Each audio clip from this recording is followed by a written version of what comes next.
Man, one of my favorite things when it comes to MMA is the pure unpredictability of it. I just did this video 3 months ago, and two guys that are in the top 3 pound for pound rankings decide to drop their belts and move up divisions to maybe chase a second one. You got guys fighting, last second replacements that go out and end up losing. Like, it's so much fun. The unpredictability of the sport. You got the guys out there that, we think are going to be champions forever, end up getting, dethroned by an 8, 9, 10 to 1 underdog. And it's one of the most beautiful things out there, man. So when we look at the title pictures of all these divisions, like I said, man, it's crazy to see how quick everything changes. So I decided today we might as well go through every single one of these champions and see who's going to dethrone them and try to predict and see if we can get them right. And the only division that hasn't changed at all, we might as well start with, and it's the heavyweight division. I've been doing this video now for about 8 months or so. I do it every couple months, seeing who we can guess who can dethrone. And every single time when we get to the heavyweight division, it's Jon Jones, it's Tom Aspinall, who's going to win the fight. And regardless, my answer never changes to who's going to dethrone. It doesn't matter if Jon Jones wins against Tom. It doesn't matter if Tom beats Jon. The person that's going to carry the heavyweight division for the next 5, 10 years, who knows how long, if he stays healthy and actually stays in the UFC, because their heavyweight division is dog water. But it's Tom Aspinall. No matter how you cut it, Jon Jones beats him, dope, you lost to the GOAT. But guess what? With how terrible this division is, you're going to go right back in there after Jon retires, most likely. You're going to go right back in there and fight for the interim championship anyway. I mean, this man, Tom Aspinall, is going to carry the flag forever when it comes to heavyweight. But the UFC, I'm a broken record. I think most people are starting to catch on now. I'm a broken record with it. We need to get talent in here for this man, Tom Aspinall. You have the superstar. You have the guy you want. You got the fan favorite. And you don't want to bring somebody in. You don't want to go out there and look and recruit and try to get Francis back, try to get all these people back to get the damn fight. And shit, it sounds like we might not even get the Jon Jones fight. All this rumbling of Ciryl Gane and Tom Aspinall, like, it's Wednesday the 29th today, or 28th, whatever day. And we're supposed to find out today, supposedly, who Tom Aspinall is going to fight. So regardless, man, it's going to be Tom Aspinall. He's going to carry it. I think Jon Jones could beat him still, but I wouldn't be shocked if Tom wins. And regardless, who the hell's Tom going to go on and fight? 50-year-old Andrei Arlovski, 50-year-old Derek Lewis, like Ciryl Gane with no jiu-jitsu or ground game whatsoever. Alexander Volkov, who he's already beat, like Taitu Avasu, who doesn't even seem to be trained. Like, come on, man. This heavyweight division is terrible. And Tom Aspinall is your only guiding light through this whole thing. So let's move on to it. Light heavyweight, Magomed Ankalaev, your fresh new champion. I think the last time I did this video, I want to say it was right before their fight, and I think we were all pretty understanding that if anybody was going to beat Alex Pereira, it was going to be a grappler, as in somebody like Magomed Ankalaev. But when we go back and watch that fight, it wasn't nearly as much grappling as we thought. Yeah, definitely some clinch game and some Magomed holding Alex Pereira up against the fence, but that's what you're supposed to do. That's what you're supposed to do when you're him. You don't want him to get off at all. So with this being said, I think the rematch is going to happen. I see Alex Pereira having a really good shot at it, especially if the fight goes at all like the first fight. I think Alex is going to probably come back and really turn it on that night. But if he can't get it done, and we look through the future, I mean, there's only a couple people. I could see Magomed Ankalaev going on a real successful run here. Like, it's been a while since we've had a dominant light heavyweight champion. And outside of Yuri Prochazka, outside of Dominic Reyes kind of coming back with his wild little comeback, and maybe some killer like Khalil Roundtree, I mean, if it isn't one of those guys, I really don't know who's going to come out here in light heavyweight and go on and dethrone this man Magomed. So clearly my answer would probably be Alex Pereira. I still got faith in him. I still think he's one of the biggest superstars. I still think there's a reason for that. I think he was off a little bit, but also I think Magomed's just an ugly, like, I don't, it's just a style matchup. If it's not Alex Pereira, I'm going to rock with my guy Yuri, but I just see Magomed having a really good run, man. So you guys let me know. It's a tough one. Light heavyweight is a tough one, but let's move on. 185, Dricus Du Plessis, the guy who I've been doubting the entire time. I thought he was going to lose his last 6-7 fights, and look at this man. Goes out there and just taking people out left and right. Doesn't matter if it's Izzy, doesn't matter if it's Sean Strickland. It don't matter who it is. This man's going to go out there and do it. Oh, Robert Whittaker, you thought you were going to be the gatekeeper?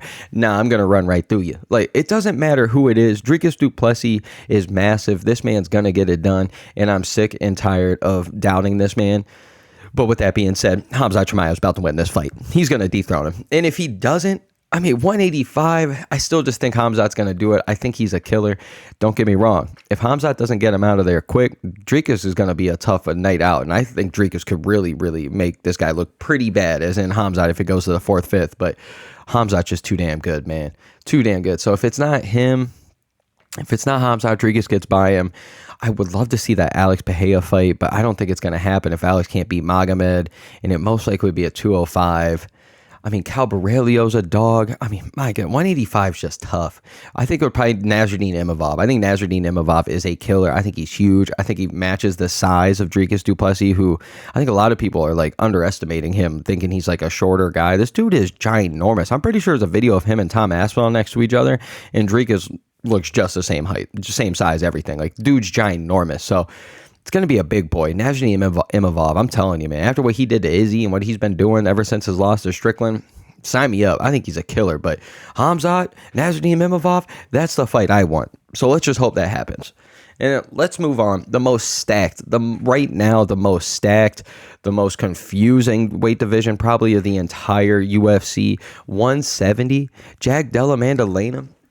Like I said in the intro a little bit, we got the most beautiful thing is the unpredictability. Like, we all thought Shavkat Rakhmonov was about to have that fight with Belal. I think every single one of us were picking Shavkat Rakhmonov to beat Belal. And even my last video, I go back and watch it, just to see who I picked. Shavkat was my number one guy at 170. And now that JDM gets that little slide in there with like a month's notice, goes out there and takes Belal out, and he's their champion now. Now we get to see Islam come up. Islam Makhachev is going to be my pick, but I wouldn't be shocked at all. JDM's a killer, man. JDM's good. I got to stick with the pound for pound king. I have to. But this is where it's fun. If Islam wins, if JDM wins, it doesn't really matter, because when we look at 170, the killers row, the who's who that's left in that division that are coming up, you're forgetting about Shavkat Rakhmonov. That seems to be like an afterthought out of nowhere when he was the clear-cut favorite. Ian Machado Gary going out there and getting jobs done. Carlos Prate's still looking good at that last little bit of, I don't think his stock dropped at all against Ian Gary. Joaquin Buckley could go out here and take Kamaru Usman out. I mean, you got Michael Morales still killing the thing, and we can't even forget about somebody who's just so awkward and so just off the wall. Michael Venom Page is still in. Like, I know he's old and I know he's about to be 40, but I'm just saying that guy could go out there and knock anybody out any given night. So, I mean, that's 5-6 guys right there we named that. Even if Islam dethrones JDM or JDM gets through Islam, there ain't no easy picking. So Islam's going to have a lot of his hands full, man. I don't know if he's going to keep bouncing back between 155, 170. I'm excited, man. No matter who wins. I'm picking Islam as the guy that dethroned JDM currently, but you sign me up for the next 2, 3, 4 years of 170. My God. So then let's get down to the 155. The guy I just named, Islam Makhachev, decides to release the belt, tries to, finally decides to just let it go. Moves up to 170. And it just shits on all the plans of this man, Ilia Topuria. This dude goes up to 155 to fight the king, to fight Islam. And Islam goes, nah, I already gave Volkanovski the chance. Good luck. I'm going to drop mine and go up. So now we got Charles Oliveira, Ilia Topuria. I don't know who... I'm riding Charles. I really am. I'm picking Charles Oliveira, but this doesn't count as a dethrone. But regardless, I'm trying to think of who could dethrone either one of the winners. You got the Max Holloways out there still. Justin Gaethje still seems to be right at the doorstep, especially now that Islam's gone. All these guys kind of get one last, even if Dustin Poirier goes out there and knocks out Max Holloway, you're telling me they're not going to try to maybe get him into a championship fight one more time, his retirement fight, say, hey, one more time, Islam's gone, let's get you up there against Charles or maybe even Ilia. Anything could happen, but I think who I'm going to rock with, the guy that's going to be shocking, especially if this man Ilia goes out there and does the damn thing. I know there's Armins out there. I know there's all these guys. Paddy the Baddy Pimblett, Ilia Topuria. Let's do it right now. Sign me up. Sign me up. Let's do it. And Paddy the Baddy might be your next big star out of all these guys that we've been picking for years. Paddy the Baddy might be the one. I'm all in. I'm all in. Give it to me. I think I'm rocking with Charles over Ilia, but I want Ilia to win because I want Paddy the Baddy get that little fight and we can finally get that thing going. But you guys let me know. 155 stack. You can go with anybody at this time. And then clearly I'm a Max guy. I'm a root for Max, but let's go to 145 again. Awkward situation. Ilia Topuria, after going out and taking the two goats of the division out, Max Holloway and Volkanovski in back-to-back fights, I thought it was off to the races. I thought that he really was about to have the best 3-run fight or fight run of all time, taking out Islam as the third time right after Volkan Max. It would have been impeccable, it would have been insane, but he drops the belt. Volkanovski steps in and wins that thing over Diego Lopez. And now I think we're getting rumblings of Yair Rodriguez 2 against Volk. Don't get me wrong, Yair could get it done. I just don't see it. I think Volkanovski's too damn good. And if we're looking at it outside of that, when we get to 145, a lot of people are going to probably pick Evloev.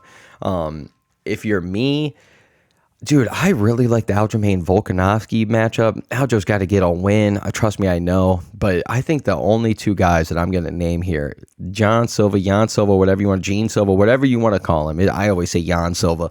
That dude is an absolute killer. I think he's got the power. I think he's got the unpredictability. I've been saying all this video that could probably really give Volkanovski some fits.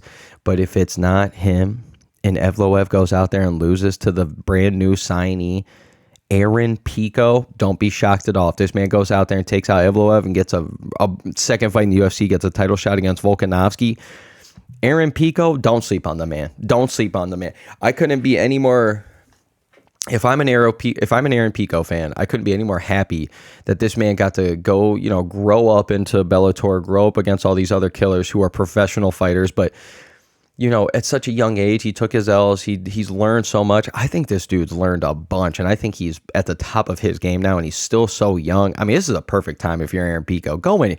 This ain't Pitbull Fier. This ain't him going out here, Patricio, and coming out here at 40, 42 years old to fight for the first time in the UFC and get beat up by Yair Rodriguez, who's 2 feet taller than you. Bad matchup. Like, this man, Aaron Pico, could go out there and do some things. So I'm picking him or Jan Silva. You guys let me know. I'm kind of thinking outside the box a little bit. But then we get to 135. This man, Merab Dvalishvili, a lot of people thought Umar was going to do it. A lot of people think a lot of other people could do it. I'm going to tell you right now, it's my same answer for the last 8 months, whatever I've been doing since Merab's been the champion.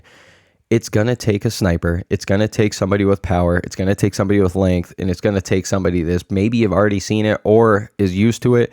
And it's only 2 answers, man. SeanO'Malley or Corey Sandhagen are the only 2 that I can see beating Merab Dvalishvili. And if it's not them 2, Merab's going to just drop the belt. I don't see him losing. I can't. I don't know what it is. It's just he's either going to get just picked apart by a nice straight hand, left hand, right hand, doesn't matter which one, or a flying knee or something, but it's going to be from a big dude like Corey Sandhagen or Sugar Sean for 135. And it's the only thing. I think it's the only pedigree that can take it out. I really do. I think it's the only recipe for a win against Merab Dvalishvili. So you guys let me know. It's not going to be, you're never going to just outpace the dude. You're never going to be able to win a decision. You got to put him out cold. And it's only Merab and it's only good old it's Sugar Sean and Corey Sandhagen. So you guys let me know. And let's get to the last one. We finally finish it up. Alexandre Pantoja, 125. Dude should be, I think he's the most underrated champion right now. I think he's the most underrated pound for pound person right now. It doesn't matter. 125 always gets